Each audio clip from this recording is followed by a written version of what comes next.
Yohanes pasal 10, kita membaca ayat 10. Yohanes 10 ayat 10, pencuri datang hanya untuk mencuri dan membunuh dan membinasakan. Aku datang supaya mereka mempunyai hidup dan mempunyainya dalam segala kelimpahan. Dalam ayat ini Yesus memberi nama, menggelari setan itu sebagai pencuri. Yesus punya nama lebih dari 100 macam gelar. Dan setan pun mempunyai gelar-gelar. Yesus katakan setan di sini sebagai pencuri. Pencuri yang hanya datang untuk mencuri, membunuh dan membinasakan. Bahasa Grekanya adalah diabolos. Setan, iblis ini Yesus katakan dia pencuri. Yesus sendiri yang beri nama. Setan ini pencuri. Saudara-saudara, ada satu oknum yang tidak senang kepada orang Kristen, kepada umat Allah, yaitu setan. Itu sebabnya kita harus tahu musuh kita ini, sifat, tabiat, karakter, gerak-geriknya, supaya kita tahu itu. Rasul Paulus pernah berkata bahwa pesuruh setan sudah datang dan menggocok aku dengan duri. 3 kali aku berdoa kepada Tuhan, tetapi tidak pernah Tuhan menjawab kepadaku. Jawabannya, anugerahku cukup bagimu. Jadi iblis ini nyata gerak-geriknya. Iblis ini kelihatannya nyata. Tetapi caranya dia datang kepada orang Kristen, dia tidak terang-terangan. Yesus katakan dia mencuri. Kita buka Matius 4. Di dalam Matius pasal keempat, Yesus punya pengalaman dengan setan. Apa yang dikatakan Alkitab pada saat Yesus, saudara-saudaraku, dicobai di padang gurun. Ayat 1, maka Yesus dibawa oleh Roh ke padang gurun untuk dicobai iblis. Kalau begitu di sini Yesus adalah pencoba. Sebab itu ayat kedua, setelah berpuasa 40 hari dan 40 malam, akhirnya laparlah Yesus. Lalu datanglah si pencoba itu dan berkata kepadanya, jika engkau anak Allah, perintahkanlah supaya batu-batu ini menjadi roti. Tapi Yesus menjawab, ada tertulis manusia hidup bukan dari roti saja, tapi dari setiap firman yang keluar dari mulut Allah. Kemudian iblis membawanya ke kota suci dan menempatkan dia di bubungan bait Allah. Lalu berkata kepadanya, jika engkau anak Allah, jatuhkanlah dirimu ke bawah, sebab ada tertulis mengenai engkau, ia akan memerintahkan malaikatnya dan mereka akan menatang engkau di atas tangannya, supaya kakimu jangan terantuk kepada batu. Iblis pakai firman Allah. Yesus berkata kepadanya, ada tertulis jangan engkau mencobai Tuhan Allahmu. Dan iblis membawanya pula ke atas gunung yang sangat tinggi dan memperlihatkan kepadanya semua kerajaan dunia dengan kemegahannya. Dan berkata kepadanya, semua itu akan kuberikan kepadamu jika engkau sujud menyembah aku. Langit dan bumi kan diciptakan oleh Yesus. Sekarang mau ditawarkan lagi sama Yesus. Barang yang dia ciptakan mau ditawarkan sama Yesus oleh iblis. Menipu. Dan berkata kepadanya, semua akan kuberikan kepadamu jika engkau sujud menyembah aku. Maka berkatalah Yesus kepadanya, enyahlah iblis, sebab ada tertulis engkau harus menyembah Tuhan Allahmu, dan hanya kepada dia saja engkau berbakti. Lalu iblis meninggalkan dia, dan lihatlah malaikat-malaikat datang melayani Yesus. Yohanes 10 berkata, iblis itu pencuri. Matius 4 berkata, iblis itu pencoba. Sekarang saudara-saudara baca Matius 6. Dalam Matius 6 ayat yang ke-9 bagaimana doa ini. Karena itu berdoalah demikian, Bapa kami yang di sorga, dikuduskan namamu, datanglah kerajaanmu, jadilah kehendakmu di bumi seperti di sorga. Berikan kami pada hari ini makanan kami yang secukupnya, dan ampunilah kami akan kesalahan kami seperti kami yang mengampuni orang yang bersalah kepada kami. Jangan membawa kami ke dalam pencobaan. Berarti iblis selalu membawa kita supaya kita dicobai. Iblis itu. Iblis, saudara-saudaraku, mau supaya kita dicobai. Dia disebut pencoba. Dia disebut juga pencuri. Pada malam ini saya ingin bicara tentang iblis, saudara, sebagai musuh kita. Di dalam satu ayat lagi ya, 2 Korintus 11, saudara. Di dalam 2 Korintus 11, iblis diterang pancarkan oleh Rasul Paulus segala rahasia kebusukannya, segala rahasia kekurangannya, keberadaan dia. Ya, Rasul Paulus katakan dalam 2 Korintus 11. 2 Korintus 11, saudara siap, saudara dapat 2 Korintus 11. Kita baca ayatnya yang ke-13. Sebab orang-orang itu ada rasul-rasul palsu, pekerja-pekerja curang yang menyamar sebagai rasul Kristus. Hal itu tidak usah mengherankan, sebab iblis pun menyamar sebagai malaikat terang. Di sini Paulus katakan iblis sebagai malaikat terang, menyamar. Kalau dia datang sebagai pencuri, saudara tahu, saudara tahan, saudara siap, saudara jaga. Kalau dia datang, saudaraku, sebagai pencoba, saudara tahu, saudara kenal, saudara tahu dia. Tapi di sini, saudaraku, iblis datang sebagai malaikat terang. Kalau kaum pria Kristen ketemu percobaan dengan segala macam keberatannya, aniaya, sengsaraan, saudaraku, olokan, ejekan, dia bisa berkata, dalam nama Yesus, iblis pergi. Amin. Tapi kalau iblis datang sebagai putri Saripohatsi, ning nang ning keng ning nang ning, ning nang ning keng ning nang ning, ning nang ning keng ning nang ning. Saudara mungkin berkata dalam nama Yesus, dalam nama Yesus, dalam nama Yesus. Lama-lama udah mulai kendor. Dalam nama Yesus, dalam nama Yesus. Lama-lama, siapa nama Yesus? Iblis datang sebagai pencuri. Dia datang untuk membunuh, mencuri, membunuh, membinasakan. Tapi dia juga datang sebagai pencoba. Dia mau supaya saudara dicoba, digojlok terus. Dia juga datang sebagai malaikat terang. Dia datang dengan, maaf bicara, Alkitab. Dia datang sama Yesus, dia pakai ada tertulis bahwa malaikat itu akan menatang engkau. Hati-hati saudara, iblis sekarang tidak terang-terangan, dia dengan gelap, dia memakai cara yang halus. Satu ayat lagi, Wahyu Fatsal yang ke-12. Wahyu Fatsal yang ke-12, saudara, nanti kita akan lihat keterangannya. Wahyu Fatsal 12 ayat 10. Dan aku mendengar suara yang nyaring, sekarang telah tiba keselamatan dan kuasa dan pemerintah Allah kita dan kekuasaan Dia yang diurapinya, karena telah dilemparkan ke bawah pendakwa saudara-saudara kita yang mendakwa mereka siang dan malam di hadapan Allah kita. Iblis disebut pendakwa. Dia pencuri, dia pencoba, dia malaikat terang, dia pendakwa. Kita sudah tahu bahwa berzina itu dosa. Kita sudah tahu berjudi itu dosa. Kita sudah tahu kumpul-kumpul sama kebo itu dosa. Kita sudah tahu. Tapi iblis akan berkata tidak. Tidak. Itu adalah bagian hidup. That is the kind of living. Itu bagian hidupmu. Firman Allah katakan itu adalah dosa, tapi dia kasih keraguan-raguan. Tidak, itu adalah bagian hidup. Minum minuman keras, mabok-mabokan, suntik morfin, itu biasa orang modern. Petinju mana yang tidak pakai morfin? Artis aktor mana yang tidak pakai morfin? Enggak, apa-apa itu biasa. Apa yang dulu najis, sekarang jadi kurang najis.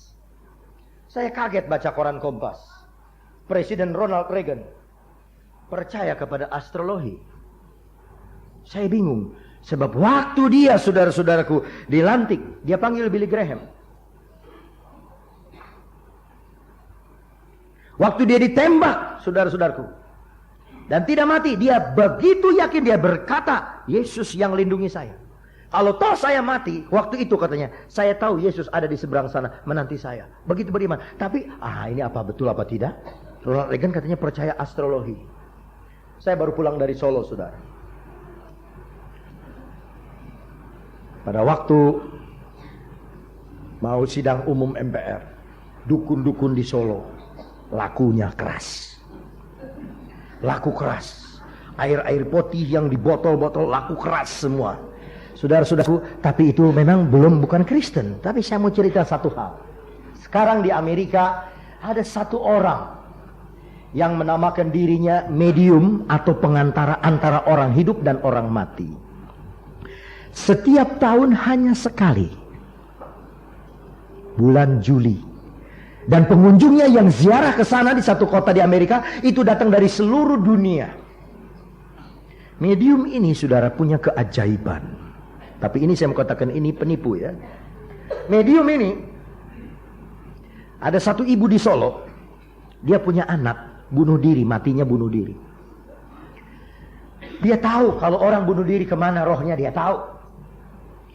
Tetapi ada orang yang berkata sama dia, jangan takut, kalau anakmu bunuh diri, rohnya bisa dipindahkan dari neraka ke surga. Dia bingung, di mana ada orangnya? Ada di Amerika. Dia tidak percaya, saudara, tapi dia berangkat. Waktu dia berangkat, saudara-saudara, ditanya ini orang, dia duduk, dan pengikutnya begitu banyak. Hotel, dia punya hotel sendiri, rumah makan, punya rumah makan sendiri. Saudaraku, semua acara orang yang datang ziarah ke sana hanya sekali setahun, bulan Juli. Itu dia tanya, kenapa? Anak saya bunuh diri matinya, dan saya ingin dengar, ingin tahu di mana anak saya, bagaimana dia. Ini orang semedi. Begitu semedi, dia buka mata, dia buka mulut. Dia bicara dalam bahasa Indonesia. Suaranya suara anak dari ibu ini, padahal kenal juga tidak. Menjerit-jerit, mama tolong, mami tolong, saya menderita, saya di neraka. Mami tolong, mama tolong, saya menderita, saya di neraka. Bahasa Indonesia yang lancar, suara dari anaknya almarhum yang matinya bunuh diri. Lalu dia stop dari itu semedi, dan dia tanya, bagaimana ibu? Bagaimana? Bisa tidak? Dia jadi percaya. Bisa tidak pindahkan roh anak saya ke surga? Oh, bisa saja. Dibayar. Diminta, saudara, puluhan ribu dolar. Kalau di gereja minta perpuluhan, susah banget. Susah beng. Bantulah pembangunan yayasan Kabar Baik, susah banget. Bantulah pembangunan gereja, susah banget. Tapi mau pindahkan roh anaknya dari neraka ke surga, dia bisa percaya. Dia tidak pusing, dia bayar berapa puluh ribu dolar, bayar. Dia semedi lagi. Dia buka mata, dia buka suara. Bahasa Indonesia lancar. Mama, saya sudah di sorga. Terima kasih mama, saya sudah di sorga. Aduh, itu mami senang banget dia pulang. Dan dia mulai bersaksi. Ya tahu nggak lo, di sana anak gue dipindahin dari neraka ke sorga. Saudara bisa terima ini apa tidak? Tidak. Pinter, 100 untuk regu A. Tidak, kita tidak bisa terima. Tetapi untuk satu ibu yang punya anak bunuh diri, saudara, dia bisa terima. Dia bisa percaya. Yang datang dari Meksiko, suaranya kayak orang Meksiko. Yang datang dari Jerman, suaranya kayak orang Jerman, bahasa Jerman. Itu fasih. Dan kalau saudara hanya ikut Tuhan karena mujizat-mujizat saja, lihat yang begitu bisa ketipu. Suara itu suara anaknya. Kalau perempuan-perempuan, kalau laki-laki. Iblis menipu. Iblis mendakwah. Iblis mencobai. Iblis mencuri. Iblis menggoda. Dia seperti malaikat yang terang. Supaya kalau bisa saudara jatuh semua. Kalau bisa saudara kalah, saudara total semua hancur. Ini tipu daya iblis. Ini tipu daya setan.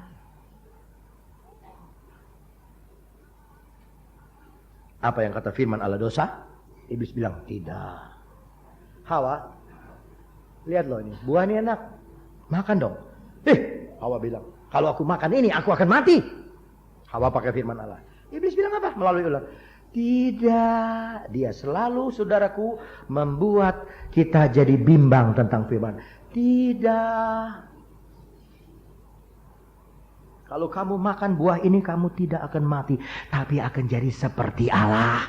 Padahal Adam diciptakan oleh Tuhan sama seperti Allah, peta dan teladannya. Amin. Dan saudaraku, dari rusuk Adam yang sama seperti Allah ini ditariklah jadi satu Hawa. Jadi Hawa pun sama seperti Allah. Iblis bilang, kalau kamu makan buah ini, kamu jadi seperti Allah. Tadi dia tawarkan sama Yesus sesuatu yang Yesus sendiri bikin.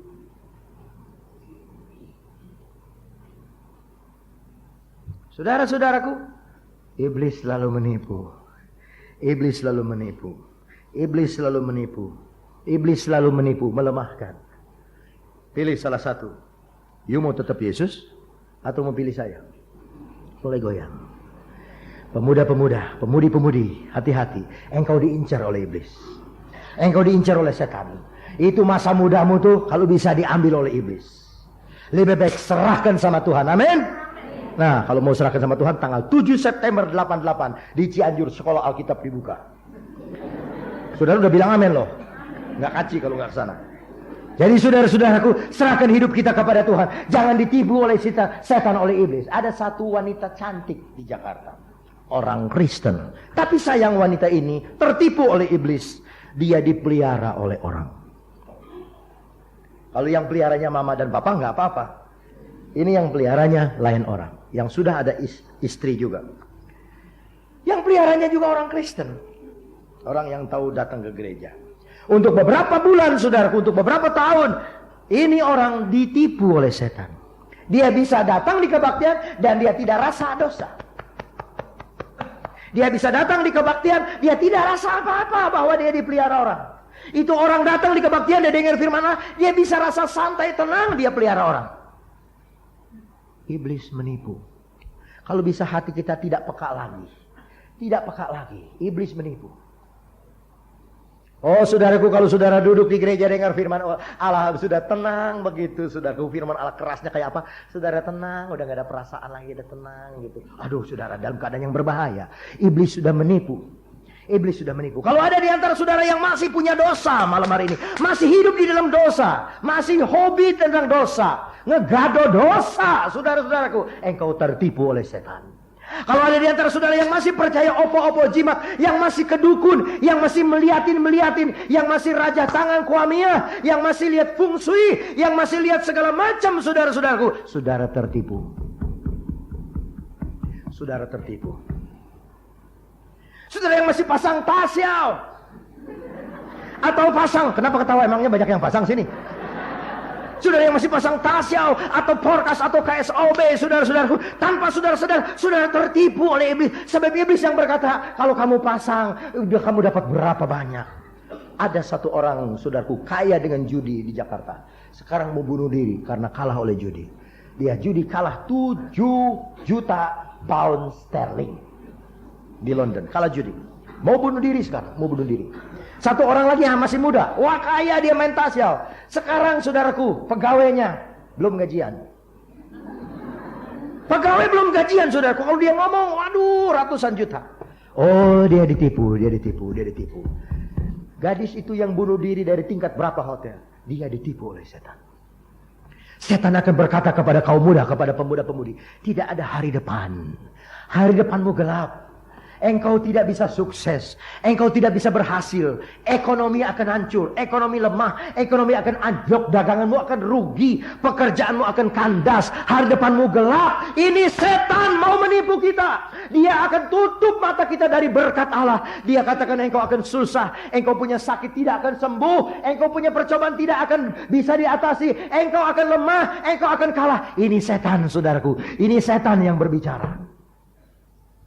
Dia berbicara dalam kita untuk saudaraku menjatuhkan kita, untuk melemahkan kita.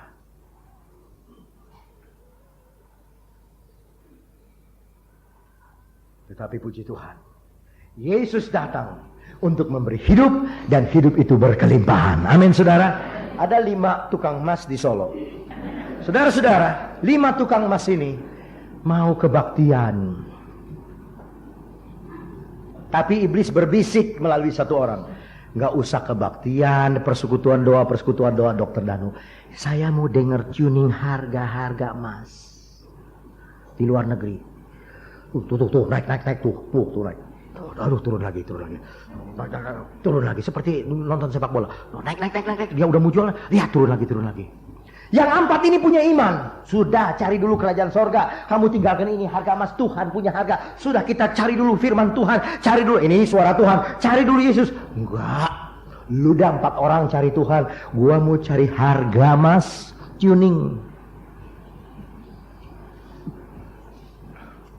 Ada tuh di tetangga-tetangga saya dekat tuh, kalau saya malam pulang, saudara-saudara, suka ada yang jerit ngomong, 26 tuh keluar. Gua pasang 62. Saya kasih kesaksian ini bukan dongeng. Orangnya saya bisa panggil di sini, orang bisa saksi di sini. Itu orang dengar setan bisik sama dia. Pasang 66. Nomor saya 66. Nomor kamu 777 Yesus. Nomor saya 66. Dia ambil kata-kata tapi dia tahan sebab banyak kawan-kawannya. Gak berapa lama malamnya keluar 66. Judi itu saudaraku dari setan.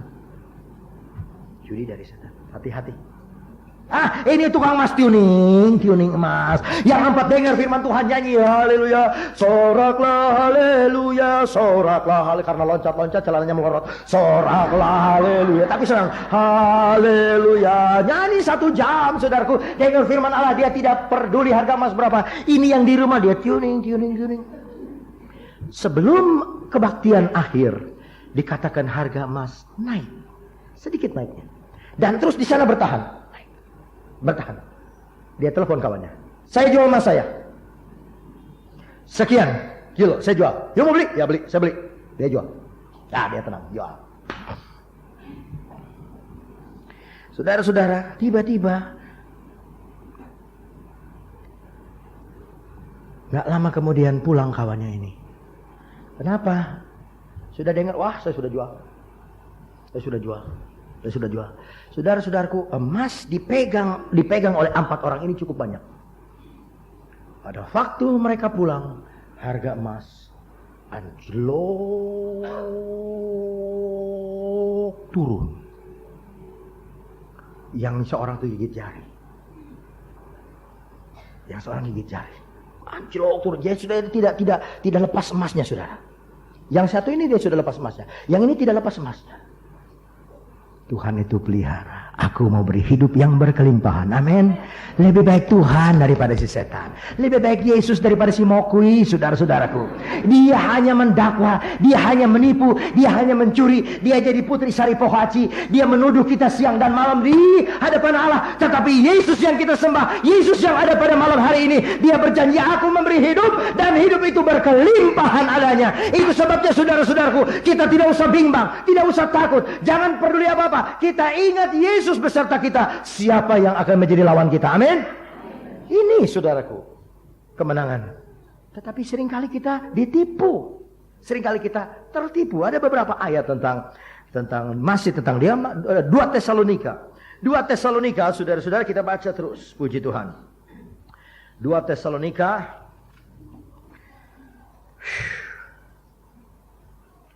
Fatsalnya yang kedua.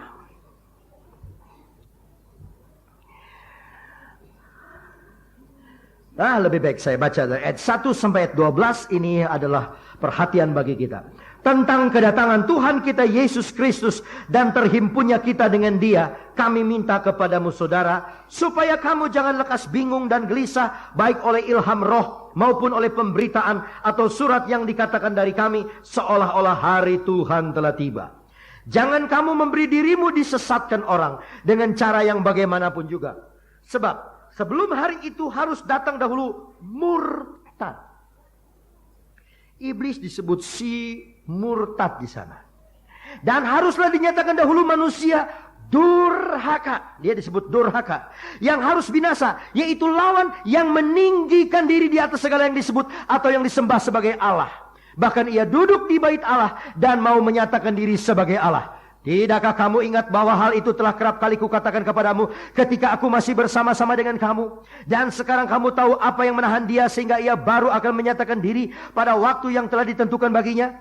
Karena secara rahasia kedurhakaan telah mulai bekerja. Tetapi sekarang masih ada yang menahan. Kalau yang menahan itu telah disingkirkan, pada waktu itu si pendurhaka baru akan menyatakan dirinya. Tetapi Tuhan Yesus akan membunuh dengan nafas mulutnya dan akan memusnahkannya kalau ia datang kembali. Kedatangan si pendurhaka itu adalah pekerjaan iblis. Jadi pekerjaan iblis itu selalu mendurhaka. Anak durhaka sama orang tua, jemaat durhaka sama pendeta, rakyat durhaka sama pemerintah. Pokoknya yang durhaka. Istri melawan kepada suami, Suami menganiaya istri dan sebagainya. Ini pendurhaka. Dan akan disertai rupa-rupa perbuatan ajaib. Ingat cerita di Amerika tadi. Tanda-tanda dan mujizat-mujizat palsu. Dengan rupa-rupa tipu daya. Berarti dia penipu. Jahat terhadap orang-orang yang harus binasa. Karena mereka tidak menerima dan mengasihi kebenaran yang dapat menyelamatkan mereka. Ayat 11. Dan itulah sebabnya Allah mendatangkan kesesatan atas mereka. Kalau begitu dia disebut juga penyesat, yang menyebabkan mereka percaya akan dusta, supaya dihukum semua orang yang tidak percaya akan kebenaran dan yang suka akan kejahatan. Ayat terakhir saudara, satu ayat lagi. Saya tahu saudara sudah lapar. Mari kita buka Matius 24. Matius 24 ayat terakhir. Matius 24. Puji Tuhan. Matius 24 kita membaca ayat yang ke-23. Pada waktu itu, jika orang berkata kepada kamu, lihat Mesias ada di sini, atau Mesias ada di sana, jangan kamu percaya, sebab Mesias palsu dan nabi palsu akan muncul, dan mereka akan mengadakan tanda yang dahsyat dan mujizat-mujizat, sehingga sekiranya mungkin mereka menyesatkan orang-orang pilihan juga. Saudara dan sayalah orang-orang terpilih. Dia mau sesatkan. Setiap malam dia, saudaraku, menuduh di hadapan Allah. Setiap hari dia mau mencuri hari depan kita, mencuri sukacita kita, mencuri iman kita, mencuri kekuatan kita, mencuri kesehatan kita, mencuri kebahagiaan rumah tangga kita. Setiap hari dia mau mendakwa kita, setiap hari dia mau mencobai kita, setiap hari dia mau menggoda kita. Tapi kalau kita berdiri di atas firman Allah, Yesus adalah pemberi hidup yang berkelimpahan. Saudara tidak usah takut, tidak usah bimbang. Asal saudara berkata tidak kepada iblis. Amin. Tidak kepada iblis. Amin. Lalu iblis bilang resesi. Dalam nama Yesus tidak. Resepsi. Amin. Saudara aminnya udah mengantuk. Ya. Saya yakin, saya percaya Tuhan yang ada di tengah-tengah kita, Dia siap memberkati kepada kita. Asal jangan kita tertipu oleh si setan. Setan bilang, lawan orang tua. Orang tuamu terlalu kasar. Lawan orang tua, kabur dari rumah. Setan, saudara. Tuh mami kamu tuh, bawel benar tuh mami kamu. Lawan dia. Memang kamu jong sama mami kamu. Pergi saja dari rumah. Tuh naik ke hotel tingkat keberapa? Lompat dari sana. Urusan selesai. Setan, saudara. Kamu mau tenang? Lari ke night club. Minum minuman keras. Tenang. Teler. Setan.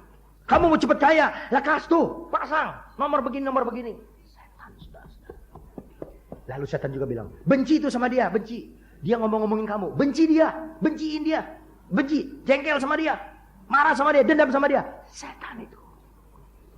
Setan datang, pencuri datang untuk mencuri, membunuh dan membinasakan. Tetapi Yesus kita, Yesus kami, Dia datang untuk memberi hidup yang berkelimpahan. Kita berdiri bersama-sama. Saudara, haleluya. Puji Tuhan. Kita menyanyi satu nyanyian, kita masuk dalam berdoa. Haleluya. Aku diberkati. G. Aku diberkati sepanjang hidupku bila pagi hari atau berganti malam, aku berkati, aku diberkati